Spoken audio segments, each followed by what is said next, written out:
சொல்லியே விரைந்தெடுத்தார்.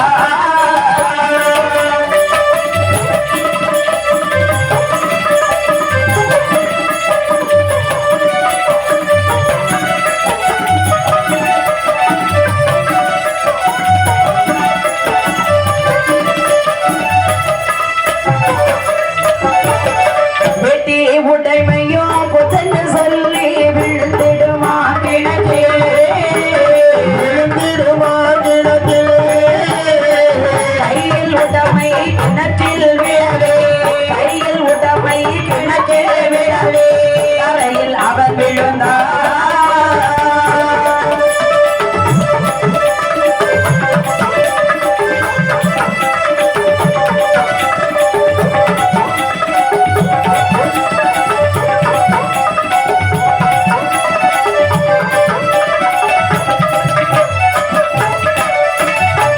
இந்த உலகத்துக்கே ஆகாத பாப்பானும் உயிரை விட்டிடுவானே.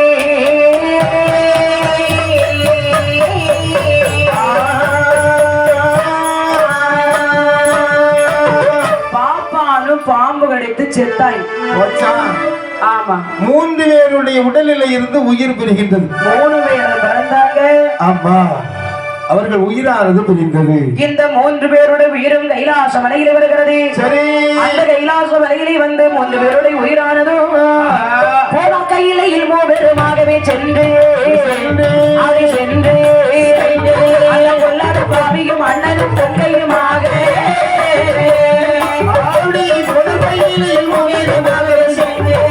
சென்று பாவியும் அண்ணனும் தங்கையுமாக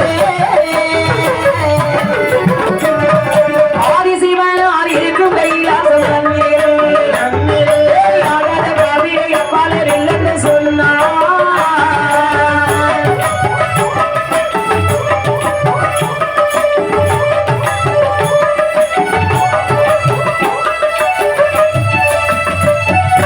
இல்லென்று சொல்லி நிறத்தி மறையவன் தன்னை அழுந்த நயனை பார்த்து சொல்வார்.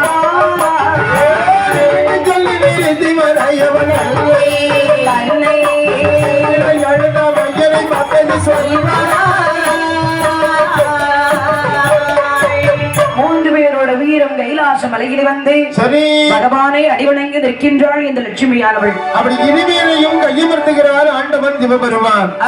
வெளியில வரக்கூடிய மறைவனை வெளியில நிறுத்துகிறார். ஆகாத பாவையே அப்பாலே நில்வழியே. அப்பாவி பாவம் செஞ்சவன். ஆமா, வெளியில நிறுத்தி விடுற குழந்தைகளே, இளம் வயதிலேயே சிவலோக பதவி வந்து அடைந்தீர்கள் அல்லவா? ஆமா, பேருலக பதவியாக சொர்க்கலோக பதவியை நான் உங்களுக்கு தருவதாக இருக்கிறேன். சுவாமி, அம்மா, எனக்கு எந்த பதவிக்கு மேலும் எப்பொழுதுமே ஆசை இருந்தது கிடையாது. சரி சுவாமி, இதை பாருங்கள். இதோ நிற்கின்றாரே, இவர்தான் என்னுடைய அண்ணன். சரி சுவாமி, அம்மா, நான் பெரும் பாவி சுவாமி. என்ன சொல்கிறாய் தாயே? இதை பாருங்கள் அம்மா. அதாவது அதோ நிற்கின்றானே ஒரு பொல்லாத பாவி. அந்த பாவியை நம்பி நான் மோசம் போய்விட்டேன் சுவாமி. என்ன நடந்தது தாயே? அதோ நிற்கின்றானே பாவி, அந்த பாவியை நம்பி நான் கானகத்திற்கு வந்து என்னுடைய தாயை மறந்து என்னுடைய அண்ணனை மறந்து அவனையே தஞ்சம் என்று சொல்லி நான் நம்பி வந்தேன் சுவாமி. சரி அம்மா. ஆனால் அப்படி நம்பி வந்த என்னை நம்பாமல் கரும் காட்டிலே வைத்து என்னுடைய தலைகளை கல்லை எடுத்து போட்டுக் கொண்டு சுவாமி, அவன் இந்த ஜென்மத்திலே என்னுடைய தலைகளை கல்லை எடுத்து போட்டுக் கொண்டிருக்கிறான். சரி, ஆனால் நான் மறுபிறவி பிறந்து பகவானே கல்லாலை கொஞ்சம் பள்ளிக்கு திரும்பவும் வாங்க வாங்க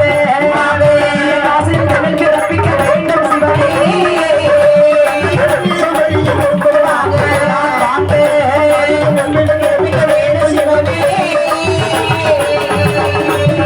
நல்லது என்று நகினாரும் சிந்தை மகளே அவன் நாட்டை பிறப்பிக்க போட்ட கணக்கினே எழுதி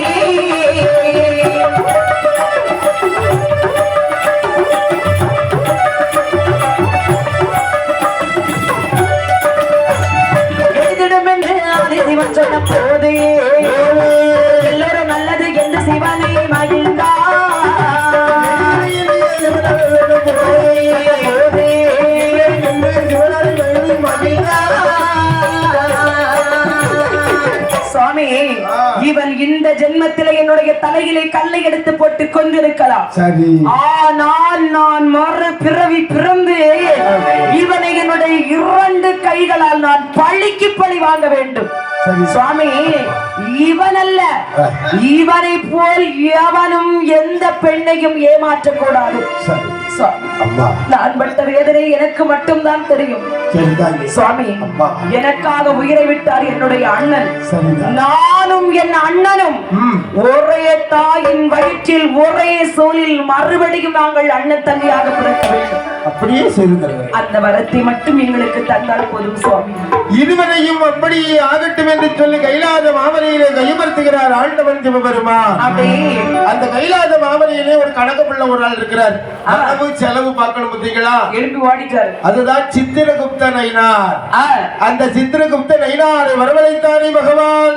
அப்பா சித்திரகுப்தா, அதோ 2 குழந்தைகள் இருக்கின்றார்களே, ஆணும் பெண்ணுமாக. இருவரையும் நாம் பூலோகத்திலே மறுபடியும் ஒரு தாயின் வயிற்றிலே அண்ணனும் தங்கையுமாக பிறவி செய்ய வேண்டும். சரி, யாருக்கு, எங்கே, எப்பொழுது, எப்படி, எந்த தருணத்திலே பிறவி செய்யலாம், என் பக்தர் யார் இருக்கிறார் என்பதை பாருங்கள்.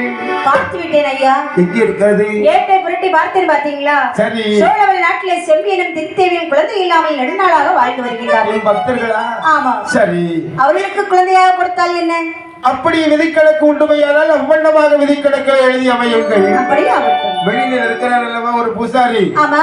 அந்த மொட்டை மோட்டர் இருக்கிறாரு, அவர்தானே? இவர் நல்லவர். அவர்தான். அவர் உத்தமர். அவருக்கு அடுத்தால் வெளியில அதோ பார் கள்ளிக்கட்டுக்கு பின்னாடி நிக்கிற மாதிரி ஒருத்தன் நடவாசல்ல நிறுத்தி விட்டுருக்கோம்ல. சரி, இந்த ஆகாத பாவியை யாருக்கு பிறவி செய்யலாம்? இவர்தானே.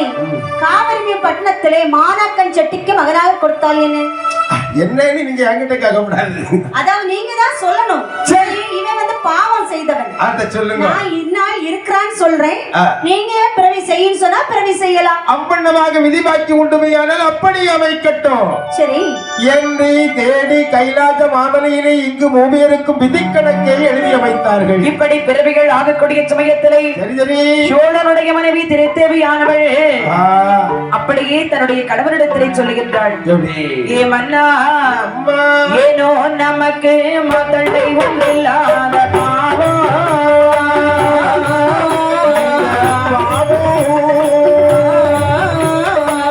இருந்தால் இனி சோழக்காரர் செய்வார்.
திருமணம் முடிந்து வெகு நாட்களாக நமக்கு குழந்தை இல்லையே சுவாமி.